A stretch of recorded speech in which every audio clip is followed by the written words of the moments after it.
الصوماليين لا يريدون لنا الصيانة، العلمانيون لا يريدون لنا الصيانة، الليبراليون لا يريدون لنا الصيانة، الماسونيون لا يريدون لنا الصيانة، يريدون إشاعة الفاحشة في صفوفنا عياذا بالله. وما برامجهم وما صورهم العارية وما قنواتهم التي تمثل ملايين المواقع عبر الشبكة العنكبوتية إلا لنشر الرذيلة في مجتمعنا. انتبهوا يا شباب، انتبهوا يا ابناء الإسلام، انتبهوا أيها الصغار والكبار. مجتمعنا يحتاج إلى صيانة وإلى حفظ، هذا من حفظ الأعراض.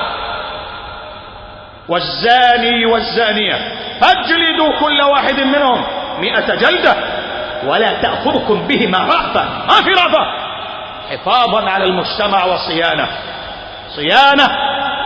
صيانة للأعراض. أصبحت الأعراض اليوم تنتهك عياذا بالله. توفرت وسائل الانحراف اليوم في مجتمعنا. الأسوار مفتوحة، التلفاز في بيتك على مدار 24 ساعة شغال لإذابة العفة وإذابة الحشمة وإذابة الحياء. كان زمان الذي يريد أن يرى صورة يختبئ في الحمام ويراها وما في إلا كعب عالي فقط، يراها بعيد وخايف ويعطفها ويدخلها هنا. الآن يجلس مع أصحابه ويقول شوف على بنت. انحراف واضح أمام الناس. الآن تظهر النساء العاريات أمام شاشات التلفزة. شاع الفساد يا أمة محمد، شاع الانحراف.